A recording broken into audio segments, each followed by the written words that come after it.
Sa previous episode, si Earth ay pumasok sa isang laro na tinatawag na VR game, na kung saan ginagawa niya ito upang sumaya lamang sa kanyang free time at nag-create siya ng mahinang character upang iwasan siya ng mga ibang player. Sa pagpasok niya sa laro, agad siyang minaliit ng lalaking may gintong armor na parang isang naglalakad na trophy, at sinabihan siyang mahinang nilalang at agad na sinipa siya, pero di na lang ito pinansin ni Earth at nagpatuloy sa kanyang paglalaro.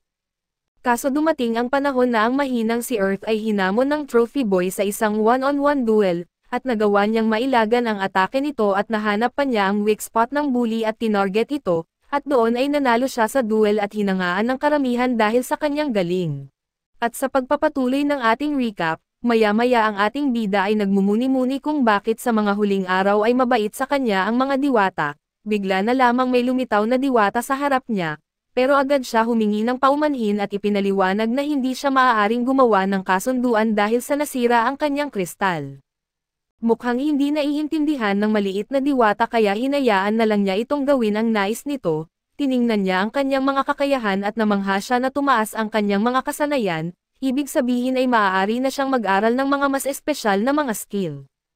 Parang nakalimutan na niya na ang kanyang unang layunin ay hindi maging malakas, napagtanto niya na kung matututo siya ng mga bagong kakayahan, magkakaroon siya ng bagong paraan ng pakikipaglaban.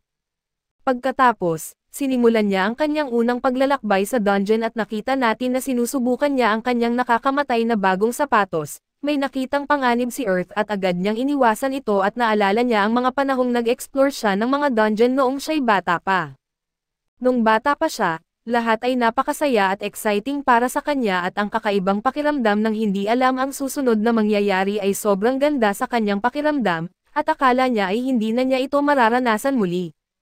Subalit ang bagong mundong ito ay puno ng pakikipagsapalaran at bigla ang may lumabas na nakakatakot at delikadong gagamba mula sa kawalan, ngunit ginamit ni Earth ang kanyang kakayahan sa pana na gaya kay Robin Hood at tinamaan niya ito sa gitna ng mga mata.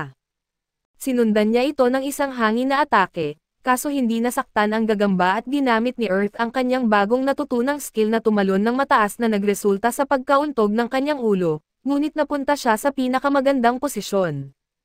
Ang kanyang sapatos ay napatunayang napakalakas at habang si Earth ay kaya niyang patayin agad ang gagamba gamit ang kanyang sapatos, bigla ang lumitaw ang mga diwata ng kadiliman mula sa bangkay ng gagamba, tila gusto nilang sundan sila ni Earth. Kaya't sinundan ito ni Earth at alam niya na delikado ang daan sa pagsunod niyang iyon, pero binanggit ni Earth na hindi niya ito nagagawa dati at doon, ay natutunan niya ang isa pang kakayahan na tinatawag na stable center of gravity. Dinala siya ng mga diwata sa isang lihim na pinto kung saan nakita ni Earth ang isang lumang singsing at sa halip na isuot ito, napagdesisyonan ni Earth na itabi ito bilang alaala sa kanyang mga pakikipagsapalaran. Sa sandaling iyon, may mensahe na nag-appear at ipinapakita na ang pangalawang bahagi ng Fairy Ball ay tinatawag na The Fairy Battle Tournament, at agad na bumalik si Earth sa bayan at inaalam niya ang mga detalye. Doon ay ipinaliwanag sa kanila na sa pamamagitan ng paglahok sa labanan ng mga player laban sa kapwa player, magkakaroon ng pagbabago sa anyo ang kanilang mga diwata at hindi nila ito magawang mapabago, kung makakalaban nila ang parehong kalaban ng paulit-ulit kaya inirerekomenda na harapin nila ang maraming iba't ibang player. Ang top 6 na manlalaro sa special mode, ay in-invite sa isang torneo kung saan magkakaroon ng mga nakakamanghang premyo para sa mga mananalo at dilang iyon, marami pang ibang bagay na idaragdag pa nila sa susunod na update. Bibigyan ng mga manlalaro ng mga titulo at may mga lihim din na titulo na maaari nilang makuha batay sa kanilang mga estilo sa paglalaro, at ang mas mahalaga para kay Earth ay ang mga manlalaro na hindi nakakontrata sa mga diwata noong una ay maaaring ayusin ang kanilang mga kontrata sa pamamagitan ng PvP. Ang pag-repair sa kristal para sa kontrata ay may garantisadong success rate para sa mas mataas na tsansa na makakuha ng mga rare na mga diwata. Mayroong isang bagay na tinatawag na fairy self-identity na magiging available, at ang ibig sabihin lang nito ay may sariling kilos ang mga diwata kaysa dati. Malapit na ang update at namangha si Earth sa kanyang nakita na lahat ay talagang na-excite, agad na napagtanto ng ating bida na maari may problema dahil na rin sa maraming tao ang hindi magaling sa PvP, kaya nagtataka siya na malamang target ng ibang player ang mga manlalaro na hindi magaling sa labanan. Pumunta si Earth sa isang panday na mukhang naligo ng baby oil, tinanong niya ito tungkol sa kanyang pag-aalala at pinaliwanag ni Black na hindi kailangang mag-alala ni Earth tungkol sa PvP, dahil ang mga manggagawa ay nagkasundo na kapag mayroong sino mang susubok na pilitin ang isa sa mga player na lumaban, ibibigay alam nila ito sa bawat isa. Bukod pa rito, dagdag pa ng lalaking ito na parang naligo ng baby oil, na hindi siya naniniwala at wala namang siraulo na player na gagawa ng bagay na iyon at kung may gagawa man nito, malamang ay magre-resulta ito at makakalaban niya ang buong guild. Na-relieve si Earth kaya tinanong siya ni Black kung napuntahan na ba niya ang bagong natuklasang bayan. Ipinaliwanag ni Black na sila ay kakabukas lamang ng warp portal papunta sa bagong bayan na tinatawag na Nexia, kaya madali na lang makakapunta doon at doon din nagtitipon-tipon ang mga hardcore na mga players. Ang mga player na gustong magkaroon ng kabuluhan ang kanilang oras ay nagkikita at naglalaban sila sa main city. Maliwanag na ang ibang mga manlalaro ay naghihiwalay mula sa kanilang mga grupo, na nagpapakita kung paano gumagawa ng mga desisyon ang mga player para sa mga kagiliw-giliw na bagay tungkol sa online games. Nagtataka si Earth kung may balak bang lumaban si Black sa main city, ngunit binanggit ni Black na mas masaya pa siya sa paghampas ng kanyang martilyo at naisip ni Earth na maraming paraan kung paano ma-enjoy ng mga manlalaro ang isang event, at nagtataka siya kung ano ang dapat niyang gawin. Lumipas ang ilang oras at dumating na ang araw ng pag-update at ang mga tao ay tumingin kay Earth na may pagkagulat, habang nagbubulungan sila tungkol sa kung paano ang kanyang titulo ay tiyak na bihirang-bihira. Kaya tinignan ito ni Earth at mismo siya ay tinignan niya ito at labis na nagulat at nahihiya nang malaman na ang kanyang titulo ay Fairy Player, isang titulo na ibinigay sa mga taong minamahal ng mga diwata. Ang titulo ay sobrang kapansin-pansin at labag ito sa kanyang gusto pero naalala niya na kung lalahok siya ng PvP, ito ay mawawala at ang ating bida na sobrang desperado ay humihiling sa lahat na harapin siya at isang babae na nagngangalang Rona ang nagboluntaryo. Pamilyar si Rona sa kanya at ipinaliwanag niya na siya ay kabahagi ng Blue Collars Guild at siya ay isang martial artist, kaya excited siyang makilala si Earth dahil narinig niya ang tungkol sa kakayahan ng ating bida pagdating sa pagsipa. Sila ay naghahanda para sa laban kaso labis silang nagulat ng mukhang gusto ng diwata ni Rona na sabihin kay Earth ang isang bagay, na pagtanto nila na ang Tweety Bird ay ayaw lumaban at hindi makapaniwala si Rona na ang kanyang karaniwang mahiyain na ibon ay ipinahahayag ang mga damdamin nito ng ganoon. Ang mga tao ay namangha sa kakayahan ng titulong Fairy Player at sa naging epekto nito, subalit inis na inis si Earth at muli siyang nagmakaawa na mayroon na sanang lumaban sa kanya at matapos ang ilang beses na pagtatangka, napagtanto ni Earth na wala sa mga diwata ang gustong lumaban sa kanya at sinumpa niya ang mga developer sa paggawa nito. Matapos ang ilang oras at habang ang ating bida ay nagluluto, tumawag si Rona sa kanya at humihiling ng payo at bago pa man siya makapagsalita ay alam na ni Earth na ang problema niya ay ang kanyang diwata, na ayaw kumain ng kahit ano at gusto niya siyang gumawa ng pagkain na kakainin nito. Gustong malaman kaagad ni Rona kung paano niya nalaman ang kanyang problema, at si Earth ay mabilis na ipinaliwanag na ito ay dahil kalahati sa mga player sa mismong server ay humihiling ng parehong payo. Sa mga oras na iyon, inilahad niya na nagsimula ito nang sabihin sa kanya ng isang kalbo na ang kanyang diwata ay ayaw kumain ng tinapay na binili niya sa NPC store, at nag-alala dito ang lalaking kamukha ni Kapitan, at alam niya din na si Earth ay magaling magluto ng steak. Naisip niyang hilingin kay Earth kung maaari siyang gumawa ng pagkain para sa kanyang diwata at ang hiling ay mukhang madali lamang para sa ating mapagbigay na bida, kaya pumayag siya at sila ay nagdiwang pero nalaman ito ng lahat ng player at sa madaling salita, siya ay nagluto para sa buong bayan at paalala lang, na tig-3 lamang ang pwedeng makuha ng bawat isa. Pagkatapos ng mahabang araw, pinasalamatan ni Earth si Rona sa kanyang tulong dahil sa natapos sila ng maaga, at ipinaliwanag ni Earth na mas marami ng mga manggagawa ang gumagawa ng pagkain para sa mga diwata, kaya maaari na siyang magsara ng kanyang tindahan.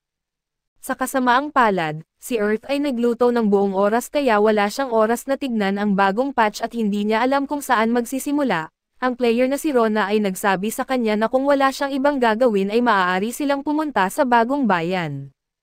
Pagdating nila sa Nexia, nakita nila na may PvP na nagaganap at tinanong siya ni Rona kung may napansin siyang kakaiba sa lobo sa magaganap na laban. Napansin din ito ni Earth pero napansin din natin na nagsimula na ang laban. Ang blondeng lalaki ay nagumpisa ng laban, ngunit namangha si Earth sa depensa ng kanyang kalaban dahil ginagamit niya ang kanyang kakayahan sa depensa, ngunit ang lalaking may armadura na mukhang gawa sa tsokolate ay inutusan ang kanyang lobo na umatake, subalit hindi ito sumunod sa utos at hindi makapaniwala ang lalaki na nangyari ito ulit. Tinalo siya ng lalaking may blonde ang buhok, kaso lang naguluhan si Rona dahil hindi dapat basta na lang tumanggi ang mga diwata sa utos ng kanilang amo. Biglang ipinahayag ni Earth na ang mandirigmang may kulay tsokolate ang armor ay isang slave fairy user. Ang mga slave fairy user ay ang tawag sa mga taong inaabuso ang kanilang mga diwata, at kung ang may-ari ay sasaktan ang kanyang diwata para lamang sumunod ito at kung hindi ito aalagaan ng maayos, marahil ay hindi na ito susunod sa utos.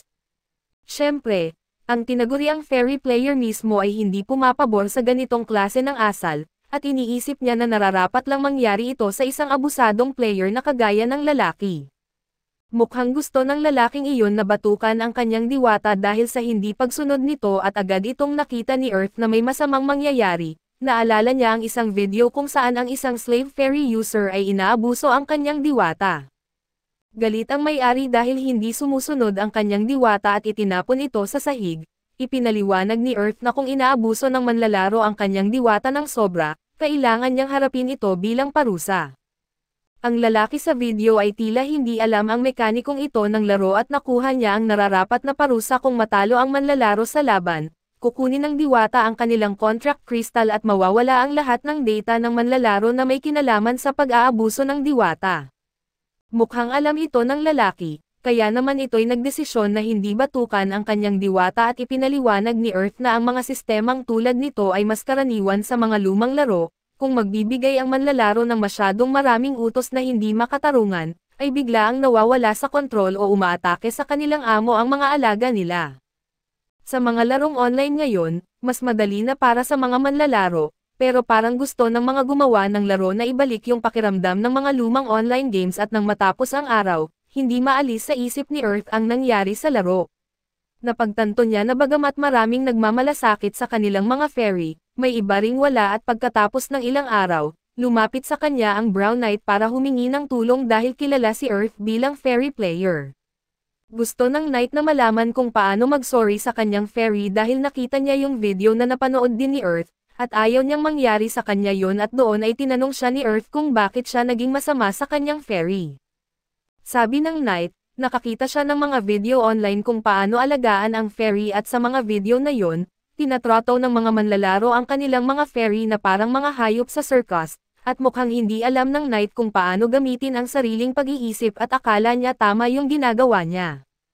Pero nung nagkaroon ng update, nagbago ang lahat at may mga pag-iisip na ang mga fairy ngayon at hindi na sumusunod sa kanya ang kanyang fairy, pagkatapos makita na hindi na gumagana ang pagpalo. Sinabi ni Sir Chocolate na sinubukan niyang sinipa ito ng ilang beses upang tingnan kung ito'y magresolba sa kanyang problema. Ngunit ngayong may pagkakataon, nag-umpisa siyang maramdaman na hindi maganda ang ginagawa niya at nag-alok ng pera ang lalaki para sa tulong ni Earth, ngunit tinanggihan ito ni Earth at sinabing gamitin na lang ito ng lalaki ang pera kaysa sa ibigay pa sa kanya. Pagkatapos, nagdesisyon si Earth na magpanggap na siya si Dr. Phil at pinagsabihan siya ni Dr. Phil na tigilan na ang paggamit ng ganoong pamamaraan ng pag-resolve, dahil sa ito'y gagawa lamang ng malaking problema at ito'y magiging masamang gawi lamang. Binigyan ni Earth ng simpleng payo na malamang ay karaniwan sa karamihan ng tao, at ito ay ang ituring niya ang kanyang fairy bilang kaibigan at ipinaliwanag ni Earth na kailangan lang niyang makipagtulungan dito, magpahinga kasama ito at kapag natapos silang mag-adventure at bumalik sa bayan, sabihin ang salitang goodbye bago mag-log out. Sa madaling salita, kung aalagaan niya ang kanyang fairy malamang ito ay makakaramdam, at ang pagsasalo-salo sa pagkain ay makakatulong din at doon ay kinilala ng lalaki si Earth bilang tagapagluto ng fairy, isang palayaw na hindi gusto ni Earth. Tinanong ng lalaki kung maaari siyang gumawa ng isang bagay na magpapasaya sa kanyang fairy. Nagluto ng isang bagay ang ating bida na sana ay masarap kaysa sa itsura nito, at nagkaroon sila ng pagkakataong magkasama si Earth at ang lalaki at ang kanilang fairy. Ipinaliwanag ni Earth na ganoon lang kadali at sa lalong madaling panahon, magiging maayos na ang kanilang relasyon at nagtapos ang araw na puno ng mga pangyayari, ngunit nagulat si Earth nang dumating ang isang lalaki na binalutan ng armor. Nagpakilala itong si Silver at nang magtakat nagtanong kung pwede siyang sumama kay Earth sa isang lugar na hindi matao. Kaso lang dito na nagtatapos ang ating recap. Maraming salamat sa inyong panonood hanggang sa muli.